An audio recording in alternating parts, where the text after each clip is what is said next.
Very good morning everyone, welcome back to CUET News। आज हम discuss करेंगे 22 of February के current affairs. So let's begin. UP became the first in India to have a translation system in the Legislative Assembly. India's first open-air art wall museum inaugurated in New Delhi. The PTCF has introduced a real-time monitoring system in Pipara Wildlife Sanctuary. Ajmer is hosting the first ever All India Transgender Conference, a 10-day transgender conference. A faunal survey by the Forest Department in Parambikulam Tiger Reserve with static GK and at the end MCQs. देखिए ये news है, उसके साथ साथ with in the news आपको static GK हम लोग provide करते हैं and at the end MCQs. MCQs क्यों? क्योंकि आपका पेपर एमसीक्यूज बेस्ड है ना, आपने सारी चीज़ें पढ़ ली।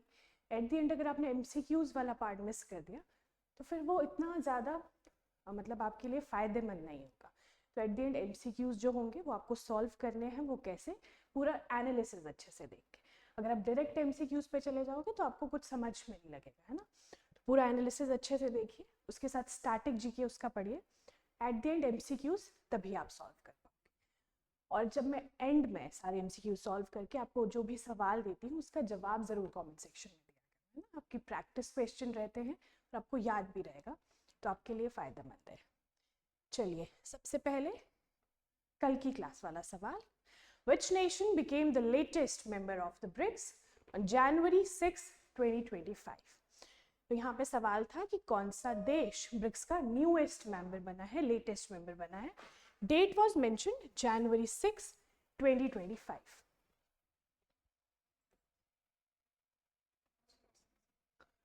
ओके चलिए, तो आंसर इज इंडोनेशिया, है ना। Indonesia became the latest member of BRICS on January 6, 2025। ये आपको ध्यान रखना है, इंडोनेशिया, ठीक है। तो आपसे न्यूएस्ट मेंबर इज इंडोनेशिया, और इन टोटल कितने मेंबर्स हैं? 11 मेंबर्स। 11 इन टोटल देश हैं जो ब्रिक्स के मेंबर्स हैं। ये देख लीजिए कौन कौन से: Brazil, Russia, India, China, south Africa, Saudi Arabia, Egypt, UAE, Ethiopia, Iran and the latest one Indonesia. ये आपको सारे के सारे देश ध्यान रखने हैं। सवाल बन सकता है जिसे आपको ऑप्शन में दे दिया, बताइए इनमें से कौन सा देश ब्रिक्स का एक पार्ट नहीं है ना, परमानेंट मेंबर। तो 11 परमानेंट मेंबर्स है, आपको ये सारे देश ध्यान रखने हैं ब्रिक्स के बारे में। और ब्रिक्स के जो स्टैटिक पोर्शन है इसके बारे में काफ़ी सारे इंपॉर्टेंट फैक्ट्स हम लोगों ने लास्ट क्लास में देख लिए थे। अगर आपको देखना है तो आप पिछली क्लास, है ना, 21 ऑफ फरवरी की क्लास देख लीजिए। चलिए अब आते हैं न्यूज़ एनालिसिस पे, ठीक है। UP became the first in India to have a translation system in the Legislative Assembly। तो इसका मतलब क्या है? यूपी की जो स्टेट असेंबली, आपको पता है ना, स्टेट असेंबलीज रहती हैं, लेजिस्लेटिव जो स्टेट का है वहाँ पे भी पार्लियामेंट की तरह बजट सेशन होता है, और वहाँ पे सारे जो MLAs है ना, मेंबर ऑफ लेजिस्लेटिव असेंबलीज है, वो मिलते हैं, उनका एक CM होता है पर्टिकुलर। तो वो सारी चीज़ें आपको पता होगी, है ना। तो उनकी स्टेट असेंबली पहली ऐसी स्टेट असेंबली बनी है पूरे इंडिया की जहाँ पे ट्रांसलेशन सिस्टम अडॉप्ट किया है अदर लैंग्वेजेस में। वैसे अगर हम देखें तो ऑफिशियल लैंग्वेजेस क्या है? हिंदी और इंग्लिश है ना। मैं इसमें आर्टिकल्स आपको बताऊंगी कि स्टेट लेजिस्लेचर में किस आर्टिकल में मेंशन्ड है इन कॉन्स्टिट्यूशन ऑफ इंडिया, और पार्लियामेंट की भी हम बात करेंगे। लेकिन अभी के लिए हम देखते हैं न्यूज़ क्या है ना। UP assembly becomes the first in the country with a translator facility। ये आपको ध्यान रखना है, सवाल बन सकता है कौन सी, किस स्टेट की असेंबली ने पहली बार ट्रांसलेटर फैसिलिटी अडॉप्ट करी है। So your answer will be Uttar Pradesh, है ना, UP assembly. The proposal will be reviewed by the ruling committee and implemented after approval। ये प्रपोजल है यूपी असेंबली का, रिव्यू किया जाएगा और उसके बाद इम्प्लीमेंट किया जाएगा, है ना। चीफ मिनिस्टर योगी आदित्यनाथ, आपको ध्यान रखना है जितने भी स्टेट्स रहते हैं उसके चीफ मिनिस्टर्स भी आपको पता होने चाहिए कि कौन है। तो करंटली योगी आदित्यनाथ है chief minister of Uttar Pradesh. Oversaw translation rehearsals in कुछ लैंग्वेजेस आपको ध्यान रखनी है: अवधी, ब्रज, भोजपुरी, बुंदेलखंड एंड इंग्लिश, है ना। ये सारी जो लैंग्वेजेस है इसमें कुछ ट्रांसलेशन फैसिलिटीज दी जा रही है, वहाँ की लोकल लैंग्वेजेस है जैसे अवधी, ब्रज, भोजपुरी, बुंदेलखंडी, है ना।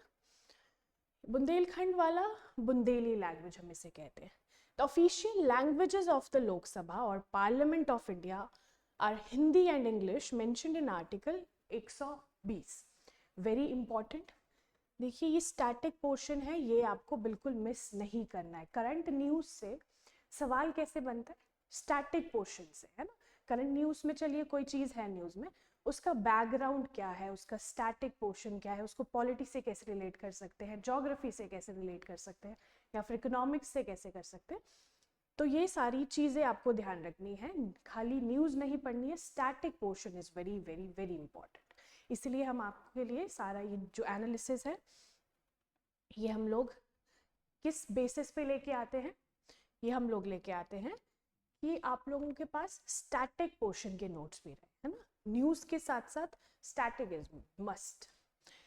चलिए तो यहाँ पे क्या है, आपको क्या ध्यान रखना है? अगर ऑफिशियल लैंग्वेजेस की बात करें हम पार्लियामेंट की, है ना, पार्लियामेंट में क्या क्या आता है? Lok Sabha and Rajya Sabha, upper house and lower house. तो इस हाउस में क्या होता है? English and Hindi are official languages, है ना। ये मेंशन्ड है इन आर्टिकल 120। आर्टिकल 120 आप ध्यान रखोगे। दूसरा चीज आर्टिकल 210, है ना, article 210 of Constitution of India states that the business of the state legislature should be conducted in the official languages or languages of the state, Hindi और इंग्लिश। ये है स्टेट लेजिस्लेचर के लिए, है ना, आर्टिकल 210। ये आपको ध्यान रखना है। तो स्टेट लेजिस्लेचर में आर्टिकल 210, और अगर हम पार्लियामेंट की बात करें तो उसमें है आर्टिकल 120। तो ये आपस में नंबर्स जा भी रहे हैं ना, तो वैसे ध्यान रखना है आपको। 120 कहाँ पे है? पार्लियामेंट में, और स्टेट्स में 210, ऐसे ध्यान रखना है। चलिए आप लोग ये कमेंट सेक्शन में एक सवाल का जवाब दोगे। आर्टिकल 120 किस पार्ट में आता है ना। कॉन्स्टिट्यूशन के पार्ट्स होते हैं अलग अलग, तो किस पार्ट में मेंशन्ड है आर्टिकल 120? ये आप कमेंट सेक्शन में जवाब दोगे। तो ये थी न्यूज़। यहाँ से स्टैटिक पोर्शन हमने देखा पॉलिटी से रिलेट करके। अब हम देखेंगे ज्योग्राफी पर्सपेक्टिव, है ना। किसी भी न्यूज़ को हम ऐसे रिलेट करेंगे कि उसका अगर पॉलिटी से कोई रिश्ता है तो हम वैसे देखेंगे। देन ज्योग्राफिक उसका क्या इंपॉर्टेंस है वो हम देखेंगे। तो ज्योग्राफिकली जो है उत्तर प्रदेश के हम मैप में अगर देखें, ये देखिए है इंडिया का मैप, उत्तर प्रदेश ये आपको देखने को मिलेगा, है ना। ये है उत्तर प्रदेश। नेशनल बाउंड्रीज कौन सी होती हैं? जो ये दूसरे स्टेट्स के साथ जो शेयर कर रहा है। तो कौन कौन से स्टेट्स आते हैं? उत्तराखंड, हरियाणा, दिल्ली यूटी, है ना, राजस्थान, मध्य प्रदेश, छत्तीसगढ़, झारखंड एंड बिहार। तो ये सारे के सारे स्टेट्स आपको ध्यान रखने हैं। और इंटरनेशनल बाउंड्री विद नेपाल, ठीक है, नेपाल के साथ इंटरनेशनल बाउंड्री ये लगाता है, ये आपको ध्यान रखना है यहाँ पे। और इसकी कैपिटल है लखनऊ, ध्यान रखेंगे, है ना, उत्तर प्रदेश। और किस लिए न्यूज़ में है ये भी आपको ध्यान रखना है। ये देख लीजिए, अगर हम जूम मैप देखें तो दिस इज उत्तर प्रदेश, है ना, विद कैपिटल लखनऊ। और यहाँ पे है राजस्थान, जो भी मैंने आपको स्टेट्स बताए आसपास के बॉर्डरिंग स्टेट्स, इंटरनेशनल नेपाल। आपको सारी चीज़ें ध्यान रखनी है ना। किसी भी स्टेट का आपको पता होना चाहिए कैपिटल क्या है, उसके आसपास कौन कौन से बॉर्डरिंग स्टेट्स हैं, या फिर अगर इंटरनेशनल बाउंड्री वो किसी के साथ शेयर कर रहा है तो वो कौन सी कंट्री है और किस डायरेक्शन में, है ना। जैसे ये नॉर्थ में है नेपाल, देन इधर आता है वेस्ट हरियाणा है, और नॉर्थ वेस्ट में उत्तराखंड। ऐसे आपको पूरी तरह से ध्यान रखना है। India's first open air art wall museum inaugurated in new Delhi. New Delhi में open air art museum inaugurate हुआ, इंडिया का पहला। तो इम्पॉर्टेंट हो जाता है ना, जो भी पहला रहता है इंडियाज फर्स्ट, तो वो बाय द वे इम्पॉर्टेंट हो जाता है। Union minister Jitendra Singh inaugurated India's first open air art wall museum at Mausam Bhavan new Delhi, ठीक है। न्यू दिल्ली में उन्होंने इनॉग्रेट किया है इंडिया का पहला open air art wall museum. Museum marks the 150-year journey of Indian meteorological department IMD। तो IMD के 150 साल पूरे होने पे ये जो म्यूजियम है ये इनॉग्रेट किया गया है, तो आपको ध्यान रखना है ना इसका सिग्निफिकेंस क्या है. It is related to Indian meteorological department, that is IMD. IMD के 150 साल कंप्लीट हुए. किसने डेवलप किया है? In collaboration with Delhi street art. तो IMD और दिल्ली स्ट्रीट आर्ट, ठीक है, IMD plus Delhi street art ने डेवलप किया है, आपको ध्यान रखना है, in collaboration. Transforms IMD's Lodhi road headquarters into a visual narrative. तो IMD के जो हेडक्वार्टर्स हैं लोधी रोड पे न्यू दिल्ली में, इन अ विजुअल नैरेटिव, एक विजुअल नैरेटिव में कन्वर्ट किया है. ये देखिए, ये पिक्चर में आप देख सकते हो, ऐसे open air art wall museum है. यहाँ पे अलग अलग चीजें आपको मौसम से रिलेटेड आपको चीजें दिखेगी. Artwork showcases India's meteorological advancements and the role of weather science in society. इस आर्टवर्क में क्या क्या मेंशन्ड है? पहले तो मेट्रोलॉजिकल एडवांसमेंट्स, इंडिया की जो भी मेट्रोलॉजिकल एडवांसमेंट्स रही है मौसम से रिलेटेड, है ना, क्लाइमेट चेंज और सारी चीज़ें, वेदर आता है इसमें, तो इससे रिलेटेड ये सारी चीज़ें शोकेस की गई है. Plus the role of weather science in society, है ना, वेदर साइंस का सोसाइटी पे क्या रोल रहता है, ये सारी चीज़ें इसमें मेंशन्ड है. आपको यहाँ से ध्यान क्या रखना है, India's first open air wall museum कहाँ पे इनॉग्रेट हुआ है? न्यू दिल्ली में. And it is related to the IMD, Indian meteorological department, और IMD और दिल्ली स्ट्रीट आर्ट ने कोलैबोरेट करके ये बनाया है ना, इनॉग्रेट किया है, डेवलप किया है. चलिए, ये थी न्यूज़ और इसके बारे में जो भी इंपॉर्टेंट चीज़ें थी. तो अब हम IMD के बारे में कुछ इंपॉर्टेंट चीज़ें देखेंगे, है ना. IMD ये देखिए, ये आपको दिखेगा लोगो IMD का. अगर हम इसे हिंदी में देखें तो भारत मौसम विज्ञान विभाग, है ना, इंडियन मेट्रोलॉजिकल डिपार्टमेंट, भारत मौसम विज्ञान विभाग, ये आपको ध्यान रखना है. इसके साथ साथ कुछ स्टैटिक पोर्शन आप देखोगे, है ना, स्टैटिक इज वेरी इंपॉर्टेंट. तो IMD है इंडियन मेट्रोलॉजिकल डिपार्टमेंट. इसके साथ साथ एस्टेब्लिश हुआ था 1875 में, है ना, 1875. तो ये ब्रिटिश जो पीरियड था उस टाइम पे एस्टेब्लिश किया गया था. Headquarters are in new Delhi और मिनिस्ट्री ऑफ अर्थ साइंसेस के अंदर ये काम करता है. किस मिनिस्ट्री के अंदर आता है? Ministry of earth sciences. देखिए, जब यहाँ पे हम लोग कुछ भी पढ़ रहे होते हैं तो यहाँ पे सब कुछ ईजी लगता है, लेकिन जब आप एग्जाम देते हो उस टाइम पे आपको याद नहीं आ रहा होता, अच्छा हमने पढ़ा तो था ये क्या. तो इसके लिए आपको क्या करना है, इसके लिए आपको अच्छे से सारी चीज़ें देखनी है. उसके साथ जो आपको नोट्स मिलेंगे हमारे टेलीग्राम चैनल पे, उसमें से कुछ छोटे छोटे पॉइंटर्स निकाल के लिख देने हैं, क्योंकि लिखी हुई चीज़ ज़्यादा इम्पैक्ट करती है हमारे दिमाग पे, है ना, ज़्यादा लंबे टाइम तक याद रहती है. तो अगर आपको लिखना है, नहीं तो बार बार उसको रिवाइज कर लिया करो. आपको हमारे नोट्स टेलीग्राम चैनल पे मिल जाएंगे, लिंक डिस्क्रिप्शन बॉक्स में मिल जाएगा, ठीक है. चलिए, तो ये सारी चीज़ें आपको ध्यान रखनी है. एस्टेब्लिश हुआ था 1875 में, न्यू दिल्ली में इसके हेडक्वार्टर्स है और मिनिस्ट्री ऑफ अर्थ साइंसेस के अंदर ये काम करता है. इसकी रिस्पॉन्सिबिलिटीज अगर हम देखें तो responsible for providing weather forecast, warning about severe weather events. तो ये बेसिक जो इसकी रिस्पॉन्सिबिलिटीज है ना, जिसमें आता है वेदर फॉरकास्टिंग और कुछ वार्निंग देना, अगर कुछ सिवियर वेदर इवेंट्स होने वाला है उसके बारे में वार्न करना, लोगों को अवेयर करना. इसमें एक और फैक्ट है that it has 6 regional meteorological centres. तो 6 रीजनल मेट्रोलॉजिकल सेंटर्स में ये काम करता है पूरे इंडिया में. तो IMD आप नहीं भूलोगे, इस्टेब्लिश कब हुआ था, किस मिनिस्ट्री के अंदर आता है ना. The PTCF has introduced a real-time monitoring system in Pipara Wildlife Sanctuary. तो पिपारा वाइल्ड सेंचुरी में, है ना, पिपारा वाइल्ड सेंचुरी न्यूज में है. क्यों?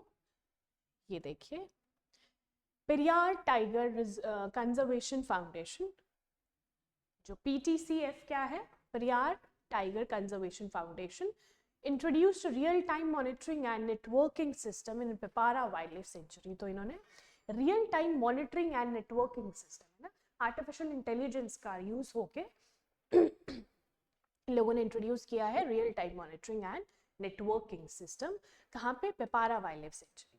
तो ये दोनों ही आप ध्यान रखोगे, पहले पेरियार टाइगर कंजर्वेशन फाउंडेशन और क्या, wild life sanctuary Peppara wildlife century.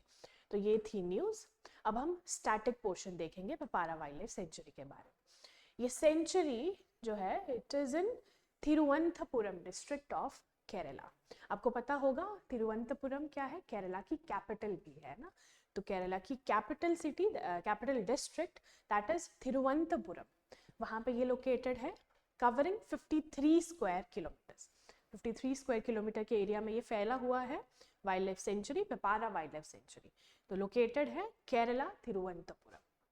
Declared wildlife sanctuary in 1983। 1983 में इसे वाइल्ड लाइफ सेंचुरी डिक्लेयर किया गया था। और sanctuary includes the catchment area of Peppara dam built on Karamana river. ठीक है, आपको ध्यान रखना है करामना रिवर पे एक डैम है, पिपारा डैम। तो इसका जो कैचमेंट एरिया है यहाँ पे इंक्लूडेड है। The new system aims to enhance wildlife protection and conservation efforts in the region. ये जो सिस्टम इंट्रोड्यूस किया गया है that is real time monitoring and networking system. इसका मेजर एम क्या है, to enhance wildlife protection, है ना, वाइल्ड लाइफ की प्रोटेक्शन को इन्हांस करना। दूसरा कंजर्वेशन एफर्ट्स जो रहते हैं वहाँ के फ्लोरा एंड फौना को कंजर्व करना इज द मेजर एम। तो पिपारा वाइल्ड लाइफ सेंचुरी आपने देखा कहाँ पे है, केरला के तिरुवनंतपुरम में, नहीं भूलेंगे। चलिए अब हम map work is very important, है ना। तो मैप में हम देखेंगे, ये है इंडिया का मैप। यहाँ पे आपको केरला देखने को मिलेगा बिल्कुल ही साउथ में, है ना, ये है केरला। ये आपको ध्यान रखना है, केरला विद बॉर्डरिंग स्टेट्स है कर्नाटका, तमिलनाडु, और इस तरफ आता है अरेबियन सी, है ना। तो आपको केरला ध्यान रखना है। और तिरुवनंतपुरम आपको पता होगा सदर्न डिस्ट्रिक्ट है ना, बिल्कुल साउथ में आता है तिरुवनंतपुरम। तो ऐसे आपको ध्यान रखना है। इसके साथ साथ अगर हम पिपारा वाइल्ड लाइफ सेंचुरी की बात करें तो ये देखिए, ये केरला का ये पोर्शन है ना, पूरा केरला ही इसमें दिखाया है जूम पिक्चर। और पिपारा बिल्कुल ही एंड में आपको देखने को मिलेगा, बिल्कुल साउथ, है ना। This is Pipara. तो ये आपको ध्यान रखना है, कहाँ पे लोकेटेड है, केरला के तिरुवनंतपुरम डिस्ट्रिक्ट में Pipara wildlife century. Ajmer is hosting the first ever All India Transgender Conference, a 10-day transgender conference. तो अजमेर में पहली बार होने जा रहा है ट्रांसजेंडर कॉन्फ्रेंस पूरे 10 दिन के लिए। ये आप ध्यान रखोगे, ये है न्यूज़, है ना। अजमेर होस्ट करने जा रहा है। Event begin on February 17, 2025 with the khichdi Tulai ritual. ये कब शुरू हुआ, 17 फेब को, है ना, खिचड़ी तुलाई रिचुअल। ये आप चीज़ें ध्यान रख सकते हो, क्वेश्चन देखिए कहीं से भी बन सकता है। तो ये कुछ चीज़ें, इंपॉर्टेंट चीज़ें हैं जो आप ध्यान रख सकते हो। It aims to address issues faced by the transgender community across India. इसका मेजर एम क्या है, टू एड्रेस द इशूज, है ना, जो भी इशूज रहते हैं ट्रांसजेंडर कम्युनिटी के साथ उसको एड्रेस करना across India. Organised in memory of Anita Bai, mentor of Gaddipati Saloni Nayak. तो अनीता बाई जो है उनकी मेमोरी में ये रखा गया है, और मेंटोर थे वो गद्दीपति सलोनी नायक के। More than 2000 transgender members from various states are participating. तो यहाँ पे क्या है, 2000 ट्रांसजेंडर जो है मेंबर्स इसमें पार्टिसिपेट करने वाले हैं। पूरा 10 दिन तक ये कॉन्फ्रेंस चलेगी। प्लस इसका एम क्या है आप ये ध्यान रखोगे, to address issues faced by the transgender community across India, है ना, ये आप ध्यान रखोगे। तो यहाँ से आपको क्या ध्यान रखना है, अजमेर। अजमेर कहाँ पे लोकेटेड है, हम लोग अभी वो मैप में देखते हैं ना। पहले तो आपको ध्यान रखना है कहाँ पे, किस जगह पे ये होस्ट हो रही है कॉन्फ्रेंस, दैट इज अजमेर। चलिए अजमेर को अगर हम मैप में देखें तो अजमेर कहाँ पे है, राजस्थान, है ना। ये देखिए, ये है राजस्थान इंडिया के मैप में, है ना। इधर आ गया गुजरात, ऊपर आ जाएगा पंजाब, इधर हरियाणा, है ना। तो यहाँ पे यूपी, तो यहाँ पे आपको मध्य प्रदेश देखने को मिलेगा। तो ये आसपास के बॉर्डरिंग स्टेट्स आ गए विद कैपिटल जयपुर। और यहाँ पे इंटरनेशनल बाउंड्री है किसके साथ शेयर कर रहा है, विद पाकिस्तान। ये आपको ध्यान रखना है। और अगर हम अजमेर की बात करें पर्टिकुलरली, तो अजमेर कहाँ पे है, ये आपको जयपुर दिखेगा। और जयपुर से बिल्कुल साउथ वेस्ट डायरेक्शन में आपको अजमेर देखने को मिलेगा। तो अजमेर होस्ट करने जा रहा है ट्रांसजेंडर कॉन्फ्रेंस, है ना, पहली transgender conference in India. A faunal survey by the forest department in Parambikulam tiger reserve. तो faunal survey हुआ कहाँ पे? फॉरेस्ट डिपार्टमेंट ने करवाया परम्बिकुलम टाइगर रिजर्व में, ये आपको ध्यान रखना है, ठीक है। ये है न्यूज, यहाँ रिकॉर्डेड 15 न्यू स्पीशीज, तो ये काफी अच्छी बात है, कंजर्वेशन एफर्ट्स काम कर रहे हैं हमारे। तो 15 न्यू स्पीशीज मिली है इन दिस सर्वे, ये आपको ध्यान रखना है। The reserve is located in Kerala's Palakkad and Thrissur districts and cover 391 square kilometer, तो काफी बड़े एरिया पे ये फैला हुआ है परम्बिकुलम टाइगर रिजर्व। लोकेटेड कहाँ पे है? केरला के पलक्कड़ एंड थ्रिसूर डिस्ट्रिक्ट्स, है ना, 2 डिस्ट्रिक्ट में फैला हुआ है, पलक्कड़ एंड थ्रिसूर। ये भी केरला में ही है ना। इससे पहले हमने एक वाइल्ड लाइफ सेंचुरी देखी, पपारा वाइल्ड लाइफ सेंचुरी, वो आपको याद होगा, वो भी हमने केरला में देखी, वो बिल्कुल साउथ में थी। वो कौन से डिस्ट्रिक्ट में थी? तिरुवनंतपुरम डिस्ट्रिक्ट, आपको ऐसे ध्यान रखना है ना। Declared tiger reserve in 2009 under project tiger, तो इसको 2009 में प्रोजेक्ट टाइगर डिक्लेयर किया, प्रोजेक्ट टाइगर के अंदर लाया गया और टाइगर रिजर्व डिक्लेयर किया गया। Parambikulam, Sholayar and Thekkady rivers flow through the reserve supporting its biodiversity. तो किसी भी tiger reserve wildlife sanctuary से जो भी इंपॉर्टेंट रिवर गुजरती है वो आपको ध्यान रखनी है ना। तो यहाँ से कौन कौन सी रिवर्स आपको कही गई है? Parambikulam, Sholayar and Thekkady rivers. Reserve is home to 4 tribal communities, Kadar, Malasar, Muduvar and Mala Malasar. तो इस रिजर्व में कुछ ट्राइबल कम्युनिटीज रहती है। ट्राइबल कम्युनिटीज कौन कौन सी है आपको ध्यान रखनी है? कडर, मलासर, मधुवर एंड मला मलासर, ठीक है, ये सारी ट्राइबल कम्युनिटीज है, आप ध्यान रखोगे। तो यहाँ से काफी सारी चीजें आपको पता चली, काफी सारा इंपॉर्टेंट जो जीके है यहाँ से आपको पता चला। जैसे कि हमने न्यूज देख ली, इसके साथ साथ इम्पॉर्टेंट क्या है कि जिस भी टाइगर रिजर्व की हम बात कर रहे हैं वो लोकेटेड कहाँ पे है ना, लोकेटेड है, प्लस रिवर्स वहाँ से जो भी गुजर रही है हमने देखा, और वहाँ पे ट्राइबल कम्युनिटीज रह रही है। तो कौन सी ट्राइबल कम्युनिटीज है ये आपको ध्यान रखना है। ये देखिए, फिर से हम केरला के मैप में आ गए, ये इंडिया में बिल्कुल साउथ में आपको देखने को मिलेगा, बिल्कुल साउथ में, दिस इज केरला, है ना, ये केरला है। और अगर हम परम्बिकुलम टाइगर रिजर्व की बात करें तो ये यहाँ पे ऐसे फैला हुआ है 2 डिस्ट्रिक्ट में, है ना। तो चलिए केरला के बारे में कुछ बेसिक फैक्ट्स देख लेते हैं। केरला स्टेट कब बना था? नवंबर 1, 1956, ध्यान रखेंगे 1956 में ये स्टेट बना था। और Thiruvananthapuram is the capital of Kerala, मैंने आपको बताया already. States Reorganization Act 1956 merged the Malabar district, Travancore, Cochin and the taluk of Kasaragod to form Kerala. तो केरला बना कैसे था एग्जैक्टली? ये बना था under states reorganisation act of 1956। ये एक्ट आप ध्यान रखोगे। और किन डिस्ट्रिक्ट्स को मर्ज करके बना था? Malabar district, Travancore, Cochin and taluk of Kasaragod. ये आप ध्यान रखोगे। केरला के बारे में कुछ बेसिक फैक्ट्स है ना। मैप वर्क हम लोग ऑलरेडी कर चुके थे, तो यहाँ पे कुछ एक्स्ट्रा मैं आप लोगों के लिए लेके आई। चलिए अब आता है काफी important section, that is MCQs. Which state has become the first in India to have a translation system in the Legislative Assembly? कौन सा state? So correct answer is UP, है ना, Uttar Pradesh State Assembly. A is correct answer. Where was the India's first open air art wall museum inaugurated? आपने पूरा session अच्छे से देखा है तो ये बहुत ही इजी सवाल रहते हैं ना। C, new Delhi. Peppara wildlife sanctuary located in which state? कौन से स्टेट में लोकेटेड है? So Kerala is correct answer. Which city is the host of all India transgender conference 2025? तो आपको सिटी बतानी है, दैट इज अजमेर, है ना। C is correct answer. Parambikulam tiger reserve located in which state? आपको बताना है परम्बिकुलम टाइगर रिजर्व कौन से स्टेट में लोकेटेड है। So again Kerala is correct answer. तो ये थे हमारे एमसीक्यूज। होप आपने सही जवाब दिया हो सभी का, है ना। पूरा एनालिसिस आप अच्छे से देखा करो और एट द एंड एमसीक्यूज बहुत ही ईजी रह जाते हैं।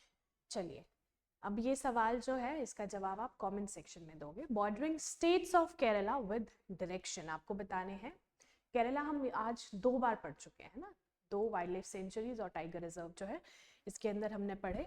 तो आपको बताना है bordering states of Kerala with direction कि नॉर्थ में ये है, साउथ में ये है, वेस्ट में ये है, ईस्ट में ये है ना। जो नॉर्थ ईस्ट है, कोई भी डायरेक्शन है आपको पर्टिकुलरली डायरेक्शन बतानी है और कौन सा स्टेट बॉर्डरिंग है वो आपको बताना है। बहुत ही इजी सवाल है ना। चलिए तो थैंक यू सो मच, ये था हमारा आज का पूरा सेशन। होप आप लोगों ने एंजॉय किया हो। इसके साथ साथ जो भी इम्पोर्टेंट वीडियोस हमारे चैनल पे आपको देखने को मिलती है, इम्पोर्टेंट अपडेट हो या फिर वो मंथली कंपाइलेशन, उसे मिस मत किया कीजिए। आप लोगों के लिए वो रहती है, इम्पोर्टेंट रहती है, तभी हम लोग लेके आते हैं ना। तो चलिए काफ़ी जल्द ही एप्लीकेशन फॉर्म आप लोगों का आ जाएगा, तो उसका भी आप इंतज़ार सब लोग कर ही रहे होंगे, है ना। एग्ज़ाम देने के लिए मई में आपका एग्ज़ाम होने वाला है, तो अपनी प्रिपरेशन को और अच्छे से कीजिए। और इसका जो भी पूरी वीडियो का है ना, यहाँ पे जो भी हमने सब देखा, इसके PDF नोट्स आपको मिल जाएंगे हमारे टेलीग्राम चैनल पे। तो टेलीग्राम चैनल को फॉलो कीजिए, हमें इंस्टाग्राम पे भी आप फॉलो कर सकते हो CUET निम्बस पे। तो ऐसे ही हमारे साथ बने रहिए, चैनल को सब्सक्राइब कीजिए, लाइक कीजिए और अपने दोस्तों के साथ भी शेयर कीजिए। चलिए मिलते हैं हमारे नेक्स्ट सेशन में।